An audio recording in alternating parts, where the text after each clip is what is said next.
প্রিয় দর্শক, আসসালামু আলাইকুম।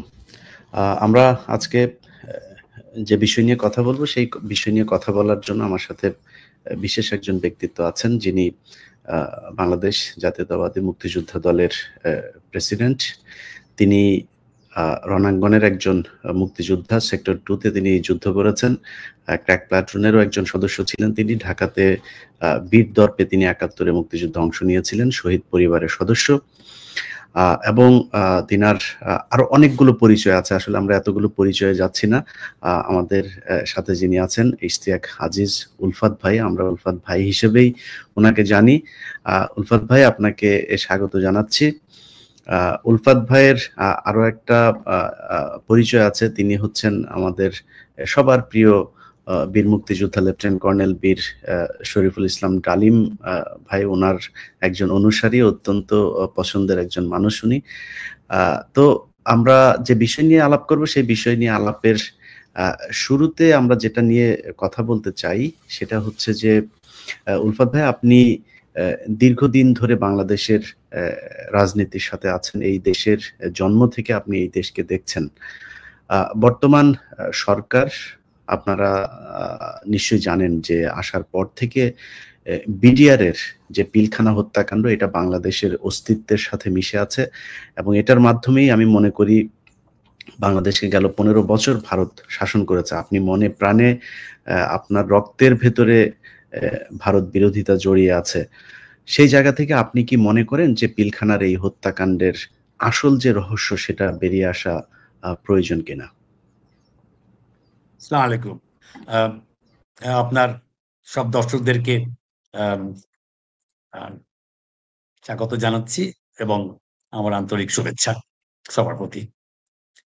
আপনি যে প্রশ্নটা করেছেন, আ এটা অবশ্যই এটা অ্যাড্রেস করতে হবে। অ্যাড্রেস করতে হবে ভেরি সিরিয়াসলি। তার কারণ আমরা স্বাধীনতা অর্জন করেছিলাম কোট আনকোট ৭১ এর ১৬ই ডিসেম্বর। কিন্তু ১৬ই ডিসেম্বরের থেকেই বাংলাদেশের বিরুদ্ধে যেই কার্যক্রম ভারত চালিয়েছে, ওটা প্রমাণ হয়ে গেছে ওই রেস কোর্সের সারেন্ডার সেরিমনির থেকেই। খুব চালাকি করে ইন্ডিয়া আমাদের সর্বাধিনায়ক জেনারেল এমএজি ওসমানীকে একটা হেলিকপ্টারে উঠিয়ে পাঠিয়ে দিয়েছিলেন সিলেটের দিকে এবং সেই হেলিকপ্টারে ছিল ডক্টর জাফরুল্লাহ চৌধুরী আর ছিল শেখ কামাল। তো they had plan to shoot it down.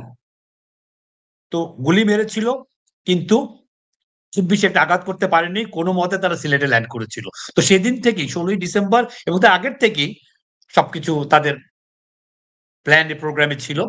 কিন্তু ১৬ই ডিসেম্বর এটা এক্সপোজড হয়ে গেল সবার কাছে যে তারা আমাদেরকে কবজায় নেবে এবং তারা আমাদেরকে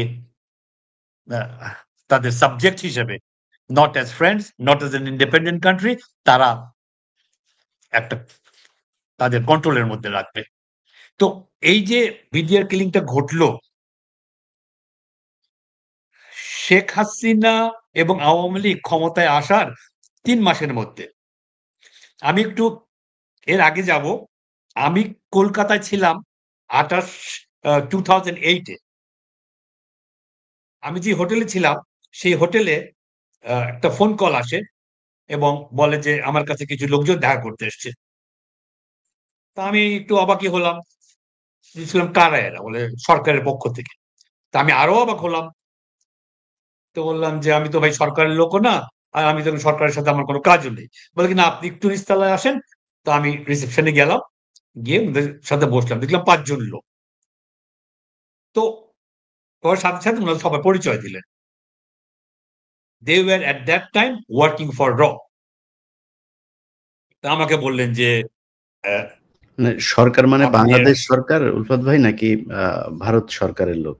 না, কলকাতায় ভারত সরকারের আচ্ছা। একজন এয়ারফোর্সের, ২ জন পুলিশের আর ২ জন গভর্নমেন্টের, হ্যাঁ, আমলা। তো এই ৫ জন আমাকে বসিয়ে কথা বলতে শুরু করলো। যে আমাকে বলল যে, "আপনি ওরকম ইশতিয়াক জুলফাত, আপনি একটা মুক্তিযুদ্ধ সংগঠনের চেয়ারম্যান। আপনি আম আপনার সাহায্য আমরা চাই। আবার আপনাকে আমরা সাহায্য করতে চাই।" তা আমি বললাম যে, "কি ব্যাপারে ভাই? আমি তো কিছু বুঝতে পারতেছি না।" তখন তারা বলল যে, "দে রিপ্রেজেন্ট র।" আমি একটু ধাক্কাই খেলাম আমি। র আমাকে ইয়ে করবে কেন? তো বলল যে, "এবার সরকার আমরা বাংলাদেশকে সাহায্য করব শেখ হাসিনাকে ক্ষমতায় আনতে। তো আপনি তো কোলাবরেটরদের বিচার চান ৭১ এর। যদি তাই চান, একজন মুক্তিযোদ্ধা হয়ে থাকেন, একজন শহীদ আপনার ভাই, যার সাথে আমরাও যুদ্ধ করেছি আ ৭১ এ। তো তাহলে আপনি আমাদেরকে সাহায্য করেন।" তাহলে আমার মতন একটা লোক কিভাবে সাহায্য করবে? বলে যে, "না, আপনি করতে পারবেন। আমরা বুঝিয়ে দেব। আমরা আপনাকে একটা সংগঠন করব, সেক্টর কমান্ডার্স ফোরাম নামে। সেটার আপনি সেক্রেটারি জেনারেল হবেন। আপনার সাথে একজন আমরা সেক্টর কমান্ডার দিয়ে দেব। আর আপনাকে আপনার অ্যাকাউন্টে ২০ কোটি টাকা দিয়ে দেব এবং আপনার যা লজিস্টিক সাহায্য লাগবে, আমরা আপনাকে সবকিছু দিয়ে সাহায্য করব। এবং আপনি আমরা আওয়ামী লীগ ক্ষমতায় আসার পর আপনি এমপি হতে চান, অ্যা মন্ত্রী হতে চান, অ্যাম্বাসেডর হতে চান, আমাদের কোটায় আপনি এই সমস্ত যা খুশি আপনি হতে পারবেন।" আমি মনে, মনে চিন্তা করলাম, আমার ভাই শহীদ আশফাক হোসেন আমার বীরুত্তম। সে ২২-২৩ বছর বয়সে মাথার মধ্যে একটা মেশিন গানের বুলেট নিয়ে সে পড়েছিল আ নদীর পাড়ে পাকিস্তান আর্মির বিরুদ্ধে যুদ্ধে। আমার বাবাকে আমার জন্য উঠিয়ে নিয়ে গিয়ে অমানসিক টর্চার করেছে পাকিস্তান আর্মি, অমানসিক। তো আমার বাবার সেই টর্চারের কষ্ট আর আমার ভাইয়ের রক্ত, আমার অর্জিত স্বাধীনতা, আমার স্বাধীন দেশ। আর আমি তাদের কাছ থেকে, তাদের কৃপায়, তাদের কোটায় আমি মন্ত্রী মিনিস্টার হব। তো যাই হোক, আমার এটার থেকে বেরোতে হবে। আমি তাদের কাছে বললাম যে, আমি এখন কথা দিতে পারছি না। আমার সাথীদের সাথে কথা বলতে হবে। তো আমি সামনের মাসে আপনাদের সাথে কথা বলব। I just want to get out of that thing. তো এনিওয়ে বলল যে, "ঠিক আছে, তাহলে আপনার সাথে যে আমার কথা হয়েছে, আমরা একজনকে দিল্লি থেকে আনবো। আপনি কবে ফেরত যাবেন?" তো আমি যাচ্ছিলাম তখন আ বম্বেতে। একজন আমার খুব কাছের মানুষ আজকে যে নেই, হ্যাঁ? তার চিকিৎসার জন্য।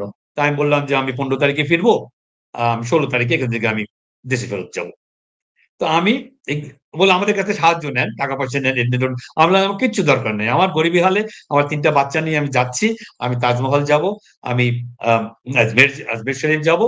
বলে কি, "এখানে সব জায়গায় আমাদের বাংলো আছে, আমাদের আ গাড়ি আছে, আপনি আমাদেরকে নেন।" আমি বললাম, "না, আমি কিচ্ছু নেব না এখন। তো আমি এর পরবর্তীতে আপনার কাছ থেকে সবকিছু নেব।" তো আমি ১৬ তারিখে আমার ফেরত আসার কথা। আমি হোটেলে গিয়ে বললাম যে, "আমি ১ দিন আগে ফেরত যাবো।" ফিরে এসে, "আমি ১ দিন আগে ফেরত যাবো। তো টাকা-পয়সা সব জানি ক্লিয়ার করে।" তো ওরা ইনফরমেশনটা দিয়ে দিয়েছে এদেরকে যে উনি একদিন আগে চলে যাচ্ছেন। আমার কাছে ফোন কল আসলো। তখন আমি নিউ মার্কেটে হাঁটাহাঁটি করছি। আ সবাইকে নিয়ে, পরিবারকে নিয়ে, বাচ্চা-কাচ্চা নিয়ে। তো বলল যে, "আপনি আ একটু আপনার হোটেলে আসেন। একটু কথা আছে আপনার সাথে।" তো আমি ওদেরকে বললাম যে, "তোমরা উইন্ডো শপিং করতে থাকো আর আমি গিয়ে একটু আসি।" নিউ মার্কেটে একটা হোটেলে ছিলাম আমরা। তো গেলাম। যাওয়ার পর উনি বললেন যে, "আপনি তো আমাদেরকে বলেন নাই আপনি কালকে চলে যাচ্ছেন। হ্যাঁ? তো এনিওয়ে আমাদের উনি দিল্লি থেকে আসছেন। আপনি একটু কথা বলেন উনার সাথে।" আ তো আমি কথা-টথা বললাম। বললাম যে, "আমি কবে আসবো?" উনি জিজ্ঞেস করলেন, "আমি আসবো না উনারা আসবেন?" তা আমি বললাম যে, "ভাই রয়াল লোকজনের নিয়ে কোথায় ঢাকায় বসবো আমি? আর তাছাড়া আমার তো আসার ইচ্ছা নাই। আমার তো এটা কিছু করার ইচ্ছা নাই।" আমি সব ওনাদের সাথে কথাবার্তা বলে আমি তার পরের দিন আমি চলে আসলাম। আমি তারপরে ৩-৪ মাস আমি কোন ফোন ধরি না। অচেনা ফোন তো ধরিই না। আর ইন্ডিয়ার ফোন তো ধরিই না এবং বিদেশি ফোনও আমি ধরি না। এর ঠিক ১ বছরের মতন পরে অলরেডি আওয়ামী লীগ ক্ষমতায়, শেখ হাসিনা ক্ষমতায়। আমি বসে আছি। একটা ফোন আসলো। বিদেশি ফোন দেখে আমি ধরে ফেললাম তাড়াতাড়ি। প্রায় বছরখানেক পর। ২৬শে ফেব্রুয়ারি ২০০৯।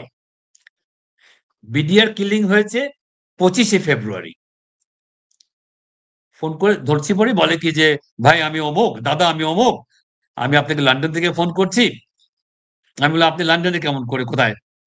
বলে যে, "আমাকে প্রাইস পোস্টিং দেয়া হয়েছে শেখ হাসিনাকে এবং আওয়ামী লীগকে ক্ষমতায় আনবার জন্য। আপনি যদি আমাদের সাথে থাকতেন, তাহলে তো আপনি এখন কত পাওয়ারফুল লোক থাকতেন বাংলাদেশে।" ভাই কপালে ছিল না আমার, এখন কি করব আমি? হয়নি। বলে যে, "না, আমি সেই জন্য ফোন করি নাই। তো আপনি একটু একটা ইনফরমেশন আমাদেরকে দিতে হবে। আ এই যে বিডিআর কিলিং হলো কালকে, আ এটা সম্বন্ধে আপনার একটু ইনফরমেশন নেন।" সবাই যে আমাদেরকে দোষ দিচ্ছে যে এটা নাকি ভারত করিয়েছে। ঠিক ২৪ ঘন্টা পার হয়নি। সে আমার কাছে বলছে যে এটা সে তারা খবর পেয়েছে যে ভারত করিয়েছে। তা আমি বললাম যে, "আমি কেমন করে আপনাদেরকে খবর দেব? আমি ইন্টেলিজেন্স লোকও না, আমি আর্মির লোকও না।" বলে কি, "না ভাই, আপনি পারবেন ইচ্ছা করলেই আপনি একটু করেন, আমি কালকে আপনাকে আবার ফোন করব।" বলে বিদায় নিল। আমি ভাবতে লাগলাম যে আজকে ১ বছর পর এই ঘটনা স্টিল গোইং অন বিডিআর পিলখানায়। আমাকে ফোন করল। সে ওই ঠাকুরঘরে কে কলা খায় না, ঐরকম একটা সিচুয়েশন সে আমাকে স্মরণ করিয়ে দিল যে, "দেখো আমরা কি করতে পারি। আমরা কি করেছি এবং আমরা কি করতে পারি।" তো যাই হোক, এই বিডিআর কিলিং টার মধ্যে দিয়ে আমাদের স্বাধীনতা সার্বভৌমত্বের উপরে একটা বিরাট আঘাত একটা। বিকজ ওরা খুব meticulously প্ল্যান করে এই বিডিআর কিলিং টা করিয়েছে। কারণ তারা দেখেছে যে একটা আর্মি, সেনাবাহিনী যখন patriotic থাকে, which is their duty, which their promise to serve the country and the people, যদি থাকে তাহলে কিছু করা তাদের ইচ্ছা মতন সম্ভব না। কাজেই ওই জায়গাটায় সবচেয়ে শক্ত জায়গাটায় আমাদের ওখানে হিট করতে হবে। যত ইম আমাদের সাহসী অফিসার, হ্যাঁ? কার্যক্রম করেছে ওই পর্যন্ত ৭৫ পর্যন্ত। ওদের সবাইকে এ এ ন এটা অ ওই ২০৭১ এর পর থেকে ২০০৯ পর্যন্ত। তাদের সবাইকে ওই দরবার হলে এনে ওই রমজানের সেই একটা অ্যালিগেশন তাদের বিরুদ্ধে দিয়ে তাদেরকে বসিয়ে এবং ভিতর থেকে তাদেরকে আ দিয়ে এই জিনিসটা করালো। কিন্তু ওরাও বুঝতে পারে নাই যে তাদের মধ্যেই ইন্ডিয়ান অপারেটিভসরা কাজ করেছে। সেদিনকার খোঁজ নিলে জানতে পারবেন যে একটা ফ্লাইট টেক অফ করে ঢাকা এয়ারপোর্ট থেকে। One and only flight. সেটা ঢাকা থেকে দুবাই পর্যন্ত। এবং সেখানে ৪০ জন লোক যায় এবং এদের মধ্যে এই ব্লাক ক্যাটরা যারা কাজ করেছে সেদিনকার বিডিআর এর ড্রেস পরে, ড্রেস রেখে তারা একটা গাড়িতে উঠে বা কেউ বলে আর্মি অফিসাররা এখনো বলছে যে ৮ টা আ অ্যাম্বুলেন্স কালো গাড়ি ওখান থেকে বের হয় এবং তারা কোথায় যায়? সেখান থেকে এয়ারপোর্টে যায়। তারা this was a plan and meticulously carried out by র। আর এদেরকে হেল্প করেছে কারা? এদেরকে হেল্প করেছে আহ আমাদের তখনকার আওয়ামী লীগের আ আজম, আ তারেক সিদ্দিকীরা, মির্জা আজমরা, জাহাঙ্গীর কবির নানকরা, ফজলে নূর তপসরা, তখনকার হোম মিনিস্টার সাহারা খাতুন এবং বাইরের থেকে সবকিছু মনিটর করেছে এবং দেখাশোনা করেছে হাসানুল হক ইনু আর আসাদুজ্জামান কামাল টাইপের লোকেরা। আর ওখানকার লোকাল কিছু আওয়ামী লীগের। তো এইটা করতে পারার পর তারা এই পর্যন্ত এই গত এতগুলা বছর তারা ডাইনে বাঁয়ে তাকায় নাই। তারা তাদের মতন করে নির্বাচন করেছে। তারা তাদের মতন করে শেখ হাসিনাকে ক্ষমতায় রেখেছে। কাজেই এটার বিচার এটা হতেই হবে। যখন এই আমাদের বিএনপির লম্বা ১৭ বছরের আমাদের যে আন্দোলন, আমাদের যে তাদের সাথে একটা বোঝাপড়া এবং তাদের অত্যাচার আমরা সহ্য করে এই পর্যন্ত এসছি এবং ঘটনাক্রমে ওই সময় এই বৈষম্য বিরোধীরা একটা সাহসী পদক্ষেপ নিয়েছে। নেওয়ার পর যখন যেদিনকার আ আবু সাইদ মারা গেল এবং কনস পরে মুগ্ধ, শান্ত, ওয়াসিম, ফারুক, সাকিব, তামিম এই যে এরা সব বাচ্চারা তারা এই অত্যাচার সহ্য করতে না পারে এত বছরের একটা প্রতিবাদী হয়ে তারা যে নামলো এবং they got shot and killed. এই আবু সাঈদের ওটা দেখে আর কেউ ঘরে বসে থাকেনি। তো এই আমাদের স্বৈরাচার থেকে আমরা মুক্তি পেলাম। প্রথম জিনিস যেটা করা উচিত ছিল এই সরকারের বিডিআর কিলিং কে ফেস করা উচিত ছিল।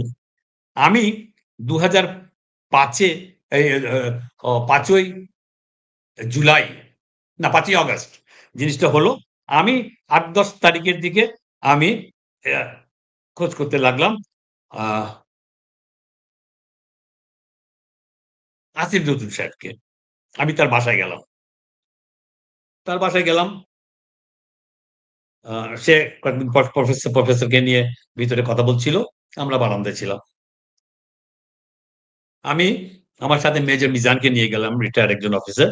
And he has all the papers and all the documentation and he has more knowledge than anybody else about BDR. A lot of people about BDR killing. আমরা দুজনে খুব উৎসাহ নিয়ে আমরা গেলাম।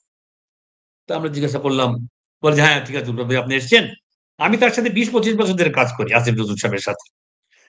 তো তখন দেখলাম যে উনি he is not that same person or maybe he was putting up a front all this time. হ্যাঁ? তো আমার সাথে মানে একটা অপরিচিত লোকের মতন কথা বললেন। তো উনি বললেন যে, "এটা এখন করা সম্ভব না। এটা করব না।" আমি বললাম, "কেন?" এটার মাধ্যমে আপনি পুরা সেনাবাহিনীকে আপনি একটা জায়গায় নিয়ে যাওয়া যাবে যে তারা কোনদিন কথা বলতে পারেনি। যারা কথা বলেছে চাকরি গেছে, জেলে গেছে, গায়েব হয়েছে, গুম হয়েছে। হ্যাঁ? এই এতগুলো অফিসার এই এরকম একটা যুদ্ধ চালিয়ে গেছে এই বিডিআর কিলিং এর বিরুদ্ধে। আপনি এখন এটা ফেস করবেন না, আপনি কখন করবেন? উনি বললেন যে, "না এখন আপনার করা সম্ভব না।" আমি তখন বুঝতে পারলাম যে এই প্রেজেন্ট আর্মি ইন পাওয়ার এই জেনারেল ওয়াকাররা এখন এটা চাচ্ছেন। কারণ তাহলে তারা তো কাঠগড় আসিফ নজরুলকে আপনি জিজ্ঞেস করেন নাই যে এটা কি আপনারই মতামত নাকি মানে এটা সরকারের পলিসি? কি কারণে করবেন না? এরকম কোনো প্রশ্ন আমি করেছিলেন? যখন এটা নিয়ে অ্যাগ্রেসিভ হতে লাগলাম, হ্যাঁ? উনি আমাকে কাট শর্ট করে দিলেন। ওরে বললেন যে, "বলবেন ভাই আমার টাইম আছে, ইয়ে হচ্ছে আমার এক জায়গায় যেতে হবে। আমি রেডি হয়ে এখন আমি যাবো ওখানে। আমি এখন থাকতে পারছি না আপনার সাথে আর।" হ্যাঁ, বললাম যে, "আপনি একটা দাঁড়িয়ে কথা বললেন আমাদের সাথে, হ্যাঁ? আর সিঁড়ি দিয়ে উঠে যাচ্ছেন। আর এই জিনিসটা আপনারা অ্যাড্রেস করবেন না? আমি তো এই যে মেজর সাহেবকে নিয়ে এসেছি ২ টা মিনিট আপনার সাথে কথা বলবে।" বলে কি, "না এই ব্যাপারে আমি কোন কথা বলতে পারব না।" He completely refused to তার address the মানে matter. এখন যেই বিষয়টা হচ্ছে, এই বিষয়টা মানে এই যে বারবার জামিনের শুনানি হবে, তাদেরকে এই দিন শুনানি করবে, ঐদিন শুনানি করবে, কালকে জামিন হবে, পরশু জামিন হবে। এভাবে এই যে ৯ মাস ধরে প্রায় ৭ বার তারা তারিখ পেছালো। তারিখের দিন এসে তারপরে জাজ সাহেব বলেন যে, "না আজকে অসুস্থ, কালকে উনার পাতলা পায়খানা, পরশুদিন বউয়ের সমস্যা।" একেক দিন একেক কথাবার্তা বলেন। তার মানে এগুলো কি তাহলে মানে আসিফ নজরুলদের পূর্ব পরিকল্পিতই ছিল? আমার এখন মনে হয় পুরোপুরি সাজানো নাটক। পুরোপুরি সাজানো নাটক। বিকজ আমি যখন জেলে ছিলাম, তখন আমি প্রায় বিডিআর এই জওয়ানদের সাথে, হ্যাঁ? কথা বলেছি আমি। ইয়াং বাচ্চা লোকজন সমস্ত, হ্যাঁ? তারা বুঝতেও পারেনি। তাদেরকে একদিকে নিয়ে গেছে একটা ক্রিয়েট করে আ ক্রিয়েট করে নিয়ে গেছে। যাওয়ার পর তা বলে কি যে, "আমরা কাউরে মারিও নাই, আমরা কোন গুলিও করি নাই। হ্যাঁ, হয়তো ২-১ জন আকাশে গুলি ছুড়েছে। হ্যাঁ? আমরা এখন বছরের পর বছর আর কি যে কষ্ট, হাত হ্যান্ডকাফ করা, পায়ে বেড়ি লাগানো। হ্যাঁ? ১০০-১৫০ কে যশোর থেকে নিয়ে এসছে, হ্যাঁ? ওই সৈয়দপুর থেকে নিয়ে এসছে, চিটাগং থেকে নিয়ে এসছে হাজিরা দেওয়ার জন্য। কি যে কষ্ট লাগে। And all of these are just innocent people. They're victims of a big and very meticulously planned conspiracy. জি, ইশাক ভাই এখনো আমরা সেটা আমরা ধরেন এখনো সেটা নিয়ে চলছে। Through this Asif Nazrul and others. Because Asif Nazrul সাহেব উনার আবির্ভাবটা কেমন করে? উনি সিনে আসলেন কেমন করে? আজকে থেকে বহু বছর আগে ওই জাহানারা ইমাম, শহীদ মাতা, রুমির মা আমাদের সাথে যোদ্ধা ছিল। রুমি ওই যে ঘাতক দল নির্মূল কমিটির উনি একজন হলেন ২৬ জনের আ ২৬ জনের একজন। সেই সময় উনি প্রেস কভারেজ করলেন। সুন্দর করে গুছিয়ে কথা বলতে পারেন। তারপরে উনি হঠাৎ করে যখন ও জাহানারা ইমাম মারা গেলেন, ঘাতক দল ব্যাক চলে গেল বার্নারে। উনি ডক্টর জাফরুল্লাহর উপরে পড়লেন। ডক্টর জাফরুল্লাহকে মানুষ ভালোবাসে, আর দেশের মানুষ ভালোবাসে। হ্যাঁ, মিডিয়া অত্যন্ত ভালোবাসে। কারণ এখানে উনার উপরে উনি ভর করলেন। ভর করে চলতে থাকলেন। তখনই আমাদের সাথে ঘনিষ্ঠতা বেশি। তারপরে হঠাৎ উনি লাফ দিয়ে ডক্টর প্রফেসর ইউনূসের উপরে। হ্যাঁ, এখন হ্যাঁ, এমন এক জায়গায় বসে আছেন এবং কলকাঠি ধরছেন উনারা ৩-৪ জন মিলে। হ্যাঁ? তো উনারা সবকিছুই ডিসাইড করেন। কার বিচার হবে, কোথায় বিচার হবে, কখন বিচার হবে, কখন নির্বাচন হবে, এটসেট্রা, এটসেট্রা। কাজেই আমরা একটা যে খুব ভালো জায়গায় আছি। বিকজ অফ ডক্টর ইউনূস আমরা অনেক বড় একটা প্রবলেম থেকে আমরা বের হয়ে গেছি। কারণ ভারত আমাদেরকে দিত না, না হলে। তাদের সবসময় প্রবলেম ছিল ডক্টর ইউনূসকে নিয়ে। এখন সেটা পার হয়ে গেছি। এখন কিন্তু এই আসিফ নজরুল সাহেবের মতো লোকেরা এখনো সেখানে বিচরণ করছে এবং তারা অনেক কিছুর আপনি বলছেন যে বিডিআর কিলিং এর কেসের ইয়ে হবে না। আমাদের বিরুদ্ধে যে কেসগুলা, আমি তখন আমেরিকায় থাকি, গেছি আমি। আমেরিকায় থাকা অবস্থায় ৮-১০ টা কেস আমার বিরুদ্ধে। আমি নাকি ঢাকায় পুলিশের ইয়েতে আমি ককটেল মেরেছি আমি। তো এই যে এই সমস্ত কেসগুলি আজকে ৮ মাস হয়ে গেল। আমাদের কেন এখনো গিয়ে হাজিরা দিতে হয়? কেন এই যে কয়েক লক্ষ কেস, কয়েক লক্ষ বোধহয় ৫৫ লক্ষ কেস না ওরকম কেস এগুলি বিএনপি লোকেদের বিরুদ্ধে, হ্যাঁ? সেগুলা কেন উইথড্র করা হচ্ছে না? কেন বিডিআর এটা ফেস করা হবে না? ঠিক আছে, একটা বিচার হতে টাইম লাগে, সময় লাগে। আপনি এদেরকে কেন আপনি জেলে রাখবেন? কেন আপনি বেইল দিবেন না? আপনারা জানেন যে এটা big it's a part of a very big conspiracy against the independence and sovereignty of Bangladesh. আপনি কেন যে জায়গায় বসে আছেন আইনমন্ত্রী হিসেবে আপনি কেন দেবেন না? আপনি এখনকার আইনমন্ত্রীর চেহারা দেখেন না? কি অবস্থা তার? এই আনিসুল হকের। হ্যাঁ? কি দাবরানি তার, কি পাওয়ার তার, কি ক্ষমতা তার। সে টাকা বানাতে, বানাতে আপনার তার বাসায় আপনার আপনার আত্মীয়। আপনি তুললেন বলে আমি এটা ইয়ে করলাম। হ্যাঁ, আমার ফুফাতো ভাই। আমি ওর বড় মামার ছেলে, ও আমার ছোট ফুফুর ছেলে। আমি যখন মাঝে, মাঝে হ্যাঁ, আমাদের বিএনপির হয়তো কেউ কে হাজির করবে, হয়তো ইয়ে করবে। আমার কাছে রিকোয়েস্ট এসছে। আমি গিয়ে বলেছি, "ভাই, কালকে উনাকে হাজির করবে, উনার বেলটা দিয়ে দিও।" যখন ওর বাসায় গেছি তখন দেখেছি আমি ওনার বাসায় রাত্রে ১১টা-১২টার সময় আমি দেখেছি চিফ জাস্টিস, আইজি, র‍্যাবের চিফ, আইজি, ডিআইজি পুলিশের বিশাল দমদম পাওয়ারফুল। হুম। ভীষণ পাওয়ারফুল এবং এই কোভিড এর সময় উনি যখন কোর্ট-টোট সবকিছু বন্ধ, উনার বাসায় উনি কোর্ট বসাতেন এবং জাজ আসতো, কনভিক্টকে আনা হতো এবং টাকা পয়সার রফা-দফা হয়ে গেলে তার বেইল ওখান থেকে হয়ে যেত। এবং সে এত টাকা কামাতো যে তার বাসায় টাকা গোনার মেশিন বসিয়েছিল। ধরেন আপনাকে আমি বেল দিয়ে দেব, আপনার বড়লোক মানুষ, আপনি বিজনেসম্যান, আপনি ফেঁসে ফাঁসিয়ে দেওয়া হয়েছে। আপনি ৳১,০০,০০,০০০ আপনি বললেন যে, "ভাই আমি এখন একটু বেল নিয়ে বাইরে যাই। বাইরে গিয়ে ভাই বিদেশ চলে যাবো। এখন একটু থাকবো না। আমি ৳১,০০,০০০ দেব।" ওই ৳১,০০,০০০ কে গুনবে সারারাত বসে? মেশিন বসিয়েছেন, টাকা গোনার মেশিন। হ্যাঁ? তারপরে সে became the blue eyed boy of Sheikh Hasina. How? দুদকের সে অ্যাডভাইজার হলো। মেজর ডালিমদের কিলিং এর এই এই এই শেখ মুজিবুর রহমান কিলিং এর এই ডালিম ভাইদের বিরুদ্ধে, হ্যাঁ? এই কেসের সে কর্ণধার হলো। তারপরে পিডিআর কিলিং। এই সমস্ত করে he became the blue I'd boy of Sheikh Hasina. তো দেখলো যে এত টাকা আমি রাখবো কোথায়? আমার একটা ব্যাংক দরকার। সে একটা ব্যাংকও নিল আমার ফুফুর নামে। চেয়ারপারসন কে ব্যাংকের? জানারা বেগম, আমার ফুফু। সে মারা গেল পরে তার গার্লফ্রেন্ড তৌফিকা করিম এখন টাকা-পয়সা সবকিছু নিয়ে ভেগে গেছে কানাডায়। ওকে? করল। তো এখন দেখেন না তার হাতে পিছনে ইয়ে দিয়ে টেনে, টেনে নিয়ে যায়, নিয়ে আসে। আসিফ নজরুল সাহেব, আপনি এই ক্ষমতা থেকে যাওয়ার পর বিএনপি তো ক্ষমতায় আসবে কতদিন পরে। আজ হোক কাল হোক আপনি ইলেকশন দিতে হবে, নির্বাচন দিতে হবে। আর নির্বাচন আওয়ামী লীগের মতন একটা দলের সাথে পাঞ্জা লড়ে, হ্যাঁ? ১৫-১৬ বছর রাস্তায় ছিল বিএনপি। আর এখন আওয়ামী লীগ মাঠে নাই। আর আওয়ামী লীগ আগামী ১০০ বছরে আসতে পারবে না।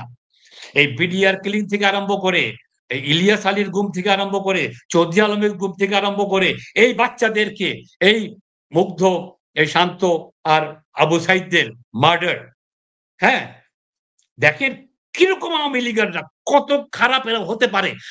আমি এই 8 মাসে একজনও কেউ কোনো অনুশোচনা করলো না, নো রিমোর্স যে আমরা এদেরকে মেরেছি। আর অনেকে বলে কত ক্ষমতায় চলে আসবে। কেউ নাকি মারাই যায় না, এগুলো সব নাটক। হ্যাঁ, সব নাটক। মারা যায় নাই। 100 বছর আসতে পারবে না। আর 10 বার ফাঁসি হবে শেখ হাসিনার মতন লোকদের এবং আনিসুল হকদের মতন লোকদের। Just wait and see. Never. আমরা বিএনপি ক্ষমতায় আসুক না আসুক, হ্যাঁ, ক্ষমতায় তো আসবেই, এটা তো কোনো ব্যাপারই না। হ্যাঁ, is just question of time how the thing settles. এই সংস্কার ইয়ে হলে একটা নির্বাচন দিলেই, হ্যাঁ, ম্যাডাম চলে আসছেন, সেটি বিএনপির নতুন রক্তের সঞ্চালন হচ্ছে শরীরে। আর যদি তারেক রহমান সাহেব আসবে, 4-5 কোটি লোক যাবে তার এয়ারপোর্টে আনতে। হ্যাঁ, পছন্দ সেদিন হোক তারেক রহমান আর যেদিন না দেশে হোক যাবে মানুষের। সেদিন আসলে সরকার বিএনপি ক্ষমতায় চলে আসবে, মানে ওই দিনে নির্বাচনের দরকার হবে না পরিস্থিতি। Absolutely, absolutely. উলফাত ভাই, আমরা শেষ দিকে করি, আপনার আসিফ নজরুলের যে বিষয়টা আমরা বলছিলাম, মানে আসিফ নজরুল, আসিফ এই নজরুল যে আপনি বারবার যে আপনি কথাটা আনছেন, বললেন, ইজ আপনি এ ভেরি স্মল ম্যাটার। আমরা এত ইম্পর্টেন্স আপনি দিয়ে না, তার এত ইম্পর্টেন্স পাওয়ার মতন তার ইয়ে নাই। না, কিন্তু আপনি নিজেও বললেন যে তার সাথে আপনার দীর্ঘদিনের সম্পর্ক, আপনি যখন তিনি উপদেষ্টা হলেন তারপরে তার চেহারা পাল্টে গেল। মানে এই যে আসিফ নজরুলের যে প্রথম আলো, ডেইলি স্টার এদের হয়ে, মানে মানে আসিফ নজরুলকে তো বাংলাদেশের মানুষ ভালোবেসেছিল, আমি নিজেও পছন্দ করতাম তাকে। মানে সে ভেতরে ভেতরে এই যে এগুলো করছে, এটা কি মানে এমনিতেই করছে, নাকি তাকে হানি ট্রাপ ট্রাপ কোনো কিছু দিয়ে করতে বাধ্য করা হচ্ছে এগুলো? কারণ তিনি শুধু প্রথম আলো, ডেইলি স্টার এর বাইরে কোনো কিছু করেন। লাগে না, কিচ্ছাগুলো দেখেন না আপনি, তার তার তার লাইফের কিচ্ছা। সে তো নট অনলি যে হুমায়ুন আহমেদের মেয়ের সাথে বয়সের এত ডিফারেন্স, তারপরেও এই একটা নিয়ে এখন ইয়ে আছে, কিন্তু তার অ্যাক্টিভিটিস কি প্রাচী উনার ওয়াইফের নাম ছিল রোকেয়া। রোকেয়া প্রাচী। এইসব টাইপের অনেক রকম অ্যাক্টিভিটিস। সে তো যখন লন্ডনে গেল একটা কোর্স করতে, হ্যাঁ, সেখানে পরিচয় হলো যে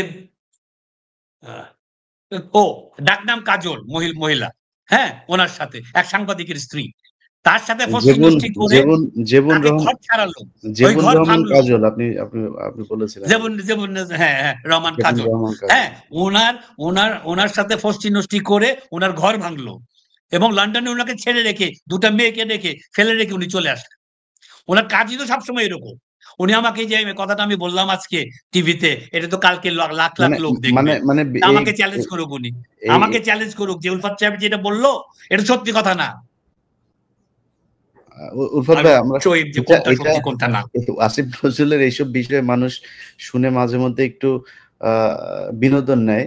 আমরা একটু বিস্তারিত শুনতে চাই, কি হয়েছিল, ঘটনাটা কি, বা আপনি কিভাবে জানেন এই ঘটনাটা?